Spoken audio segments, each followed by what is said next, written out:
बड़ी खबर पिछले 3 दिन से आप देख रहे हैं, एक शहर जल रहा है। दंगाइयों का इलाज क्या है? एक ही पुकार है कि बाबा बुलडोजर, ऑन द स्पॉट फैसला। जिसने दंगा किया, यह आवाज हो रही है। ये जो आगजनी हुई सबसे पहले मेवात और उसके बाद अलग अलग शहरों तक यह हिंसा पहुंची है, लेकिन अब वक्त है दंगाइयों का हिसाब करने। अगली तस्वीर दिखाइए। इसका गुस्सा सड़कों पर निकल रहा है। लोग सड़कों पर प्रदर्शन कर रहे हैं। आज प्रोटेस्ट कर रहे थे, बजरंग दल ने प्रोटेस्ट किया। यह भोपाल की तस्वीर मैं आपको दिखा रहा हूं। भोपाल में प्रदर्शन हो रहा है कि आखिर जिन्होंने हिंसा की है उनसे हिसाब लिया जाए। अगली तस्वीर दिखाइए जरा। देश की राजधानी दिल्ली में भी प्रोटेस्ट हो रहा है। दूसरी तस्वीर आप देख रहे हैं, दिल्ली हो, भोपाल हो, अलग अलग शहरों में प्रदर्शन हो रहा है। अब अगली तस्वीर दिखाइए। इनकी मांग एक ही है। मांग क्या है? योगी आदित्यनाथ वाला बुलडोजर। हरियाणा में भी योगी का बुलडोजर चले। जिन्होंने दंगा किया है, जिन्होंने हिंसा की है, उन्हें ऐसा जवाब दिया जाए जैसे उत्तर प्रदेश में योगी का बुलडोजर देता रहा है। कोई दंगा नहीं। योगी कहते हैं नो दंगा, जब से बुलडोजर चल रहा है। वही जरूरत है क्या हरियाणा में भी? देखिए रिपोर्ट।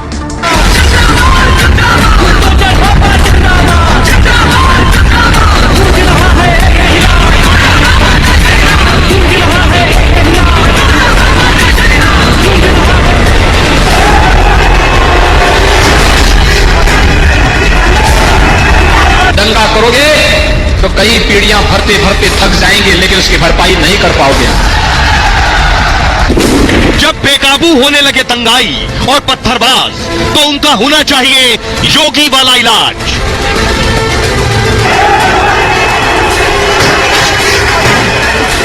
अभी नामजद उनको किया गया है, उनको हिरासत में लिया गया है। छानबीन के बाद जो भी दोषी लोग होंगे उनके खिलाफ सख्त कार्रवाई की जाएगी। किसी भी उपद्रवी को बख्शा नहीं जाएगा। हरियाणा में लगी आग के बाद जगह जगह से ऐसी आवाजें उठने लगी हैं।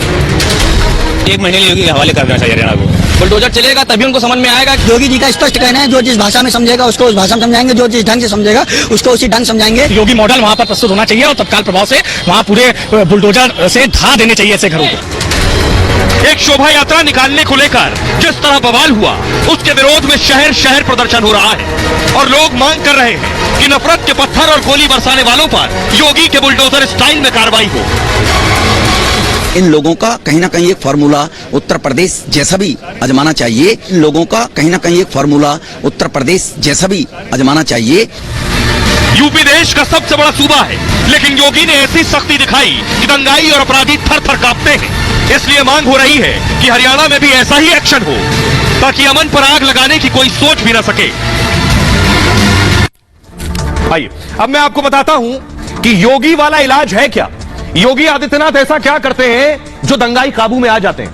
यूपी में एक भी दंगा नहीं है। आंकड़े उठाकर देख लीजिए, आखिर योगी कौन सी छड़ी घुमा देते हैं। क्या करते हैं योगी आदित्यनाथ? क्या वही खट्टर को करने की जरूरत है? तो योगी करते ये हैं कि दंगाइयों के खिलाफ योगी की है जीरो टॉलरेंस की नीति। योगी राज में पहले दंगाइयों का सीसीटीवी खंगाला जाता है, तस्वीरें निकालकर दंगाइयों के पोस्टर लगा दिए जाते हैं। जो भी दंगा करेगा तुरंत ही दंगाइयों की पहचान हो जाती है पोस्टर के बाद, और पुलिस ने दंगाइयों को इसके बाद गिरफ्तार करती है। पुलिस दंगाइयों के खिलाफ रासुका के तहत केस दर्ज किया जाता है, एनएसए। दंगाइयों के घर पर उसके बाद सुबह सुबह बुलडोजर पहुंच जाता है। उपद्रवियों से ही नुकसान की भरपाई भी की जाती है। जिन्होंने हिंसा की है, तोड़फोड़ की है, आगजनी की है, ये गाड़ी जिसने जलाई है, पैसा भी उसी से लिया जाएगा। दंगाइयों के फोन कॉल खंगाले जाते हैं, रिकॉर्ड। हिंसा से पहले आगे पीछे किससे बात की थी, पूरी साजिश का खुलासा हो जाता है। उन लोगों से भी जो सामने नहीं दिखे, जो पीछे से साजिश को अंजाम दे रहे थे, वो भी बेनकाब हो जाते हैं। दोषी पाए जाने पर उनकी भी गिरफ्तारियां होती हैं। देश भर में दंगाइयों के खिलाफ योगी मॉडल हिट है। कई राज्यों ने बाबा के बुलडोजर एक्शन को अपना लिया है। अब यह बात कोई और नहीं, लोग खुद कह रहे हैं। इस तरह के दंगों पर रोक का इलाज सिर्फ यह है कि योगी स्टाइल में इस मर्ज की दवा दी जाए। सुनिए। हरियाणा को तो योगी के हवाले कर देना चाहिए। 1 महीने के योगी के हवाले कर देना चाहिए हरियाणा को। तो हम ये चाहते हैं कि वहाँ पर ये हो स्ट्राइक योगी जी की। बुलडोजर चलना चाहिए। बुलडोजर चलेगा तभी उनको समझ में आएगा। योगी जी का स्पष्ट कहना है, जो जिस भाषा में समझेगा उसको उस भाषा में समझाएंगे, जो जिस ढंग से समझेगा उसको उसी ढंग समझाएंगे। कि घर पे बुलडोजर चलाया जाएगा तभी इनको समझ में आएगा। तत्काल प्रभाव से ऐसा ही योगी मॉडल वहां पर प्रस्तुत होना चाहिए और तत्काल प्रभाव से वहां पूरे बुलडोजर से ढा देने चाहिए ऐसे घरों को। तो हरियाणा में भी जो है उत्तर प्रदेश के मुख्यमंत्री के जैसे ही वहाँ पर मुख्यमंत्री होना चाहिए। अवश्य बुलडोजर चलना चाहिए। औरंगजेब ऐसे मानसिकता वाले व्यक्तियों के ऊपर कार्रवाई होनी चाहिए। अब देखिए, बुलडोजर की बात हम नहीं कह रहे हैं, चारों तरफ बुलडोजर की बात चल रही है। कैसे? ये देखिए जरा, ट्विटर पर ट्रेंड कर रहा है, सोशल मीडिया पर ये देख रहे हैं। किसी ने बुलडोजर की तस्वीर डाली है और न सिर्फ बुलडोजर की तस्वीर डाली है बल्कि ऊपर लिखा है, देखिए, मेवात मांगे बुलडोजर। ये कोई प्रदीप कटियार है जो लिख रहे हैं मेवात मांगे बुलडोजर, और ये ट्रेंड कर रहा है। हजारों ट्वीट किए जा चुके हैं कि मेवात में बुलडोजर की जरूरत है। अब आपको बताते हैं लोग क्या लिख रहे हैं। जो ट्वीट कर रहे हैं सोशल मीडिया पर, वो एक ही मांग कर रहे हैं कि आखिर क्या किया जाए। जो कुछ हुआ है न सिर्फ मेवात में, मेवात के बाद गुरुग्राम, मेवात के बाद सोना, अलग अलग जगहों पर। देखिए, हरियाणा में हिंसा के बाद योगी की चर्चा है। सोशल मीडिया पर मेवात मांगे बुलडोजर ट्रेंड हो रहा है। पुलिस को गाड़ी पर हमले की सूचना है, राजेश कह रहे हैं, इनके खिलाफ बुलडोजर एक्शन जरूरी है। पूजा ने लिखा, हरियाणा में हिंसा पूर्व नियोजित थी और नू में भी योगी जैसा एक्शन हो। ये दंगाई जिस देश का खाते हैं उसी को जलाते हैं, हर्ष लिख रहे हैं। रवि ने लिखा, हरियाणा पुलिस दंगाइयों के खिलाफ बुलडोजर एक्शन ले। हरि ने लिखा, हरियाणा फाइल्स है ये, योगी स्टाइल में इसका जवाब दो। ये लोग सोशल मीडिया पर लिख रहे हैं। लेकिन अब वो चेहरे मैं आपको दिखाने जा रहा हूं। इस पूरी हिंसा से पहले 1 महीने से सोशल मीडिया पर जुबानी लड़ाई चल रही थी। उससे पहले जो जुबानी लड़ाई में शामिल थे वो कौन कौन से चेहरे थे, वो मैं दिखाने जा रहा हूं। ये है मोनू मानेसर, जो इस वक्त सबसे ज्यादा चर्चा में है। मोनू मानेसर वीडियो बनाकर धमकी दे रहा था एक तरफ, अगली तस्वीर दिखाइए, तो दूसरा पक्ष कहीं लुकमान है कहीं जमान है, दूसरी तरफ से भी मोनू मानेसर को धमकी दी जा रही थी। तीसरी तस्वीर दिखाइए, यह है बिट्टू बजरंगी, ये भी धमकी दे रहे थे कि हमारे हैं। अगली तस्वीर दिखाइए, ये एक और शख्स है जो मोनू मानेसर को मारने की धमकी दे रहे थे। ये सारी धमकियां शोभा यात्रा से पहले निकल रही थी, दी जा रही थी। और बड़ा दिलचस्प ये है, ये जितने धमकीबाज हैं ये सब तो गायब हो गए शोभा यात्रा से, और बेचारे आम लोग जो शोभा यात्रा में शामिल थे वो शिकार बन गए। देखिए जरा, मोनू मानेसर का वीडियो सोशल मीडिया पर वायरल। दावा है कि मोनू मानेसर शोभा यात्रा में आने वाला है, सभी बढ़ चढ़कर हिस्सा ले। मैं खुद यात्रा में शामिल होऊंगा, मोनू मानेसर ने कहा। पुलिस ने मोनू के वीडियो की पुष्टि नहीं की। वीडियो सामने आने के बाद कई और पोस्ट आए, सोशल मीडिया पर धमकियों के वीडियो आने लगे।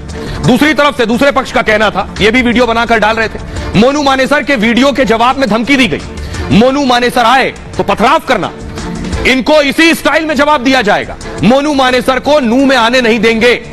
बिट्टू बजरंगी ने वीडियो बनाकर डाला और कहा, भड़काऊ बयान दिया, कहा इनको पूरी लोकेशन दे दो और मैं कहां कहां आ रहा हूं, मैं कहां कहां आ रहा हूं यह भी बता दो, नहीं तो बाद में बोलेंगे बताया नहीं कि हम आए और मुलाकात नहीं हुई, इसलिए हम अपनी पूरी लोकेशन दे रहे हैं, हमारे लिए फूल माला तैयार रखना।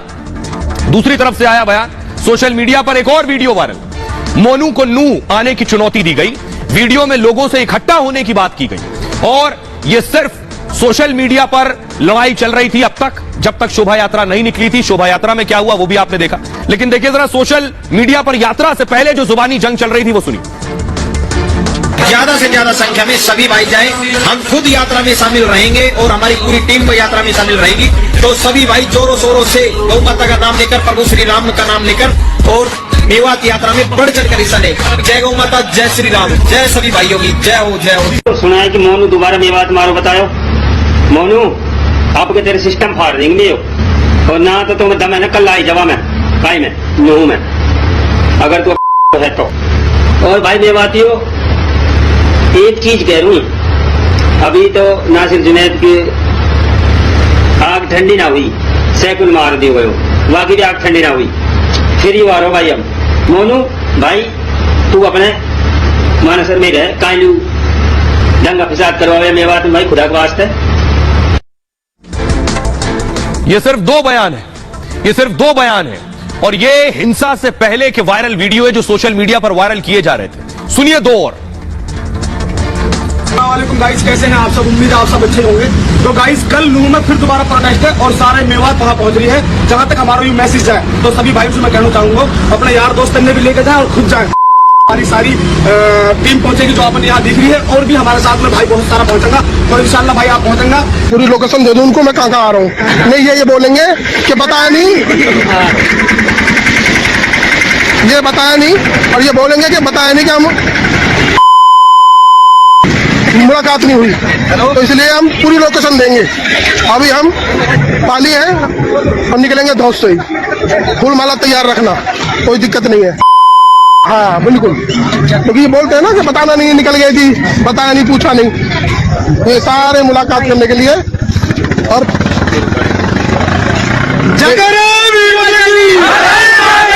150 गाड़ियां पुलिस सिस्टम।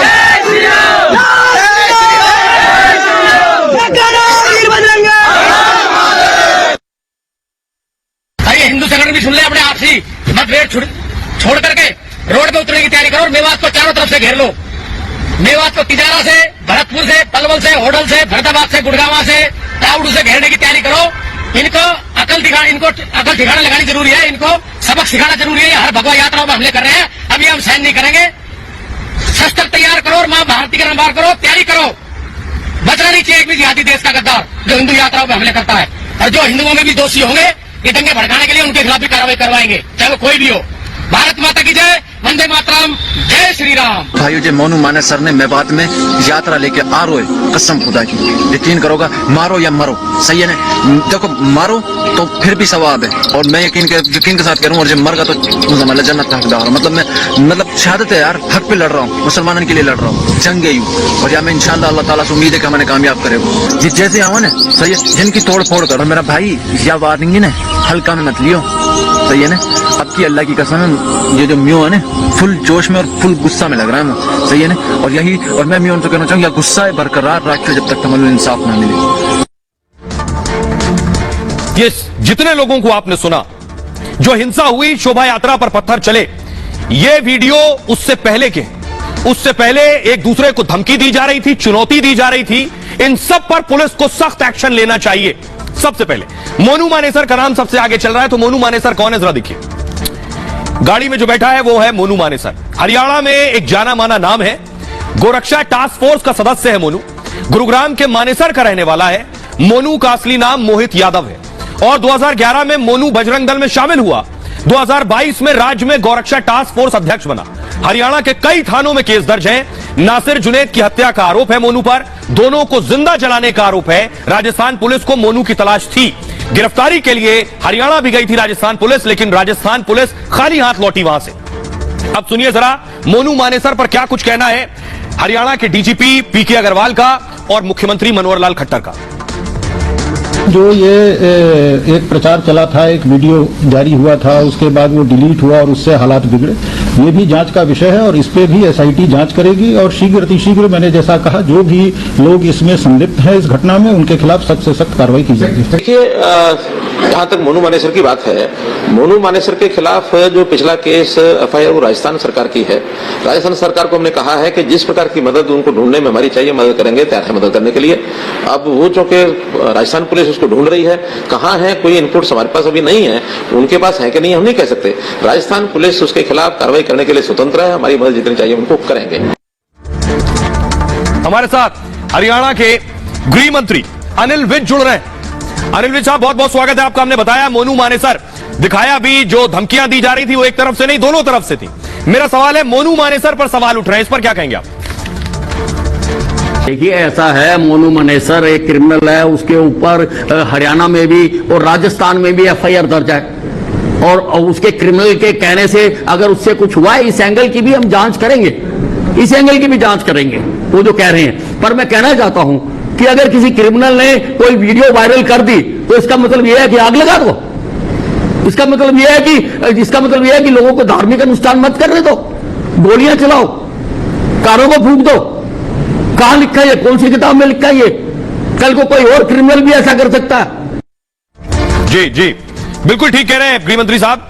अनिल विज का कहना है कि बेशक भड़काऊ बयान दिए जा रहे हो, बेशक सोशल मीडिया पर हिंसा के उकसाने के लिए वीडियो बन रहे हो, इस पर पुलिस अलग काम करेगी, अलग कार्रवाई करेगी, लेकिन केवल वीडियो बना देने से, धमकी दे देने से शोभा यात्रा पर पत्थर चलाने का, गोली चलाने का अधिकार किसी को नहीं मिल जाता। अब देखिए जरा नेता क्या कह रहे हैं, पिलर ग्राफिक्स है। नेताओं का कहना है, क्योंकि अब हमलावर हरियाणा में अगले साल चुनाव है, देखिए जरा सीएम खट्टर साहब का कहना है, हर किसी को सुरक्षा देना संभव नहीं है। उन्होंने आज अपनी प्रेस कॉन्फ्रेंस के दौरान बातों बातों में यह बात कही कि आबादी हरियाणा की 2 करोड़ 60 लाख है और पुलिस है 60,000, तो एक एक आदमी को तो सुरक्षा नहीं दे सकते, दंगाइयों से नुकसान की भरपाई होगी। असदुद्दीन ओवैसी कह रहे हैं, पुलिस मोनू मानेसर को गिरफ्तार नहीं कर रही है। 2024 चुनाव से पहले ऐसा होने दिया गया ताकि चुनाव में इसका फायदा उठाया जा सके। मायावती ने कहा, हिंसा रोकने में हरियाणा सरकार नाकाम रही, हरियाणा में कानून व्यवस्था ध्वस्त हो गई। एसटी हसन कह रहे हैं, जहां जहां हिंसा होती है वहां सरकार फेल होती है। ये डबल इंजन की सरकार क्या कर रही है? आलोक कुमार वीएचपी के अध्यक्ष हैं, उनका कहना है, शोभा यात्रा शांति से चल रही थी, कोई भड़काऊ नारे नहीं लगाए गए, कुछ लोगों ने योजनाबद्ध तरीके से हमला किया था। सुनिए इन सियासतदानों को ये क्या कह रहे हैं।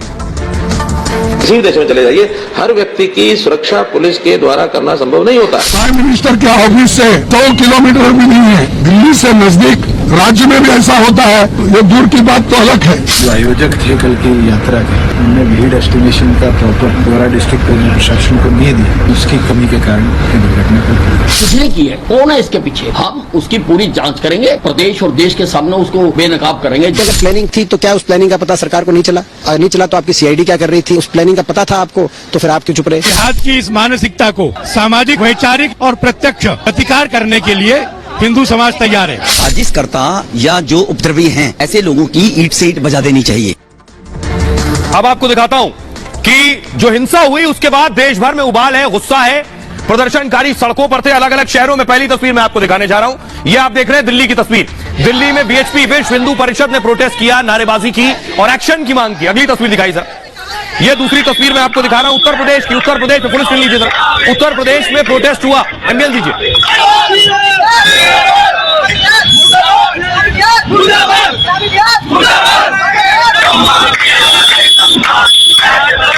अगली तस्वीर मैं आपको दिखाने जा रहा हूं, ये जम्मू कश्मीर की तस्वीर आप देख रहे हैं। जम्मू में भी लोग सड़कों पर उतरे और पुतला जलाया, हिंदूवादी संगठनों को आप देख रहे हैं। अगली तस्वीर दिखाइए सर, ये आप देख रहे हैं दिल्ली की तस्वीर, पुलिस सुन लीजिए। दिल्ली में भी प्रोटेस्ट हुआ, ये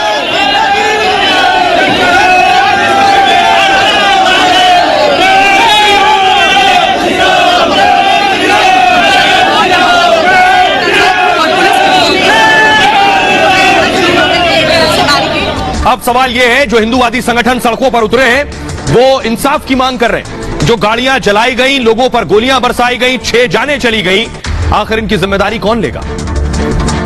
हरियाणा में हुई हिंसा को लेकर देश भर में प्रदर्शन हुआ। बीएचपी बजरंग दल के कार्यकर्ता सड़कों पर उतरे और दिल्ली, लखनऊ समेत हर बड़े शहर में विरोध प्रदर्शन हुआ। पंजाब, हरियाणा में भी हिंदू संगठनों ने विरोध जताया। बीएचपी ने कहा मेवात की घटना पर केंद्र सरकार संज्ञान ले।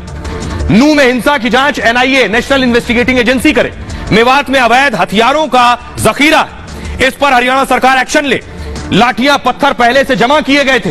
हिंसा की साजिश में शामिल हर शख्स पर एक्शन हो। दंगाइयों को सख्त सजा मिलनी चाहिए। हिंसा में हुई तोड़फोड़ की वसूली आरोपियों से की जाए। आरोपियों के घरों पर बुलडोजर चलना चाहिए। हिंसा में मारे गए लोगों को सरकार मुआवजा दे। हिंदू संगठनों ने हरियाणा सरकार को चेतावनी दी है, हमारी मांगे नहीं मानी गई तो बड़ा आंदोलन करेंगे।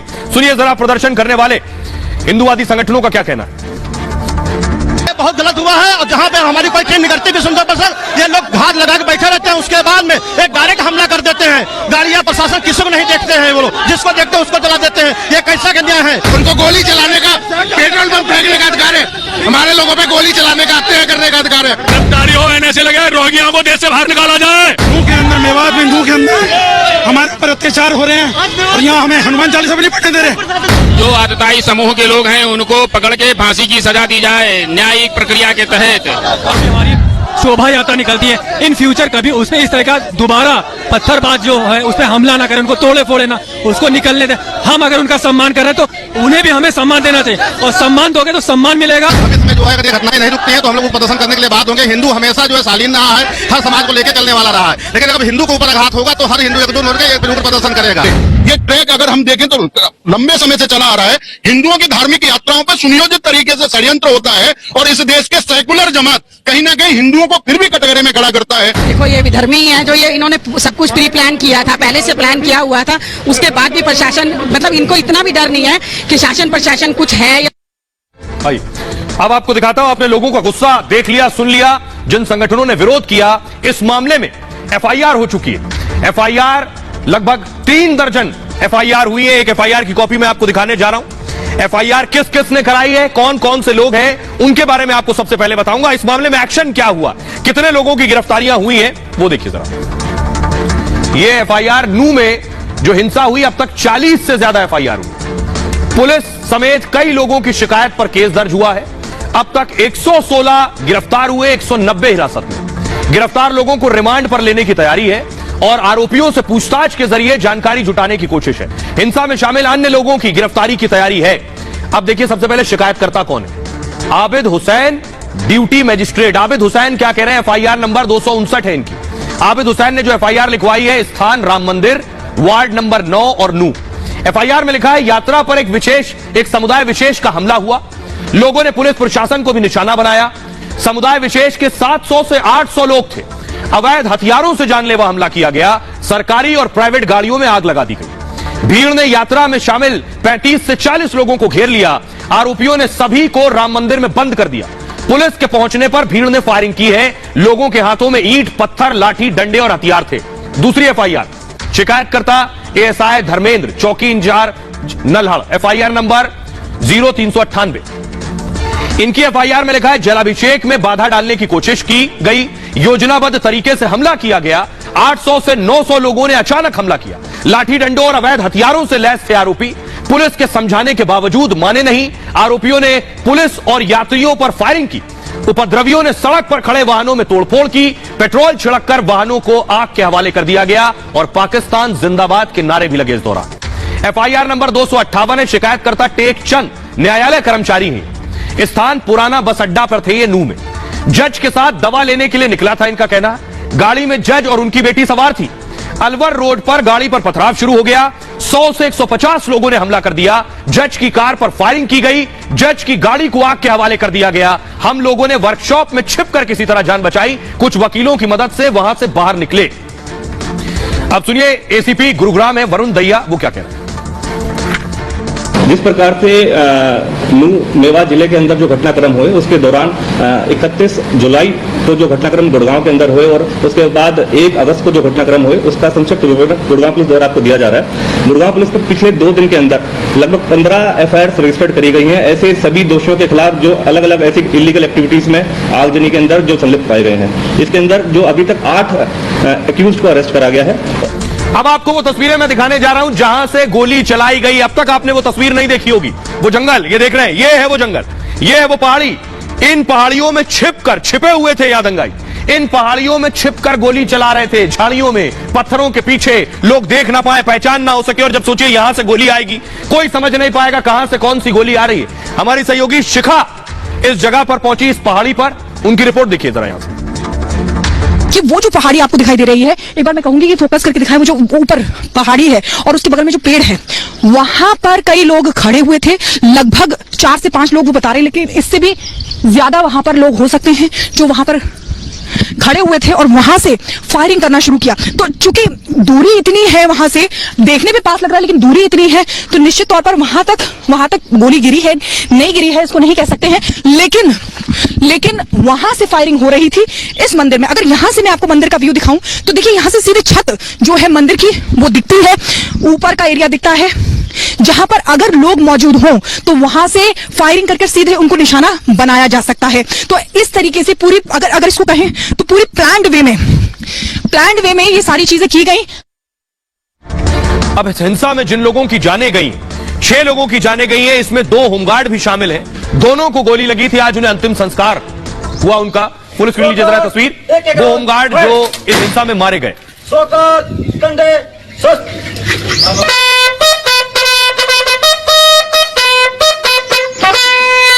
रेडी, सोकर, टेक ए ग्राउंड, फायर, सोकर, कंडे,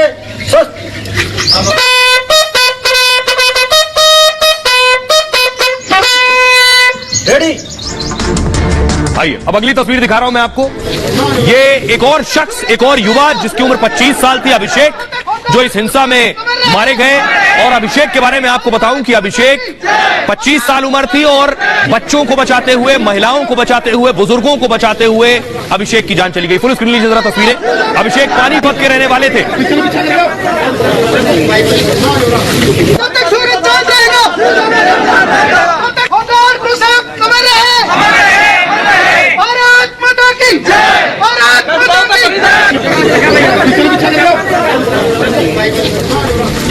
इस मामले में सुप्रीम कोर्ट भी सख्त है। सुप्रीम कोर्ट में आज इस मामले पर सुनवाई हुई और सुप्रीम कोर्ट से दरअसल प्रदर्शन की अनुमति मांगी गई थी। सुप्रीम कोर्ट ने प्रदर्शन पर रोक की याचिका लगाई गई थी। सुप्रीम कोर्ट ने क्या कुछ कहा आज इस मामले में? हरियाणा हिंसा को लेकर सुप्रीम कोर्ट में सुनवाई हुई और हिंदू संगठनों के प्रदर्शन पर रोक लगाने को लेकर याचिका थी। कोर्ट ने प्रदर्शन पर रोक लगाने से इनकार कर दिया। कोर्ट ने 3 राज्यों को नोटिस जारी किया है। यूपी, हरियाणा, दिल्ली सरकार से जवाब तलब किया गया। सुप्रीम कोर्ट ने प्रदर्शन को लेकर निर्देश जारी किए हैं। विरोध प्रदर्शन के दौरान भड़काऊ भाषण न दिए जाए, संवेदनशील जगहों पर सीसीटीवी कैमरे लगाए जाए, जहां जरूरी हो वहां वीडियो रिकॉर्डिंग की जाए और अतिरिक्त पुलिस बल की तैनाती की जाए। वीएचपी के नेता आलोक कुमार क्या कह रहे हैं उन्हें सुनिए। काफी सुप्रीम कोर्ट के सामने अनुनय किया गया। ये कहा गया कि कुछ रैलियां शाम को भी हैं, करावल नगर में भी है जो सेंसिटिव इलाका है, किसी महापंचायत का भी जिक्र किया, पर सुप्रीम कोर्ट ने हमारी किसी रैली पर किसी तरह की कोई रोक नहीं लगाई है। मेरे लिए संतोष की बात है। और फिर उन्होंने कहा कि ये जरूर है कि इन रैलीज को सीसीटीवी में, वीडियो में कैप्चर करके रखो। हमें कोई आपत्ति नहीं। विश्व हिंदू परिषद कानून के अंतर्गत काम करने वाली संस्था है। अब हिंसा हुई मेवात में बुलडोजर चलाने की मांग हो रही है, लेकिन आपको बताऊं मेवात में अब एक बड़ा कैंप बनने वाला है। रैपिड एक्शन फोर्स का एक कैंप बनेगा मेवात में, जिसमें हर वक्त आरएएफ तैनात रहेगी और आरएएफ की तैनाती से कानून व्यवस्था भी दुरुस्त रहेगी। देखिए, तैयारी यह है कि नू में हिंसा की घटना पर केंद्र की नजर है। हिंसा के बाद केंद्र ने रैपिड एक्शन फोर्स की 20 कंपनियां भेजी। दावा यह कि मेवात में आरएएफ सेंटर बनाने की तैयारी हो रही है। केंद्र सरकार ने इसकी सैद्धांतिक मंजूरी दे दी है। सूत्र ये कह रहे हैं जल्द ही आरएएफ सेंटर बनाने का काम शुरू हो जाएगा। 2014 में मेवात के तौरू में सांप्रदायिक हिंसा हुई थी और उस वक्त मेवात में आरएएफ सेंटर बनाने की मांग रखी गई थी। नू के इंद्री गांव का चयन भी इसमें कर लिया गया है, लेकिन इसके बाद काम कुछ आगे नहीं बढ़ा। 31 जुलाई की हिंसा के बाद आरएएफ सेंटर की मांग तेज हो गई और हरियाणा के सीएम मनोहर लाल खट्टर ने खुद कहा है कि नू में आईआरबी की एक स्थायी बटालियन भी तैनात होगी। आईआरबी यानी इंडियन रिजर्व बटालियन।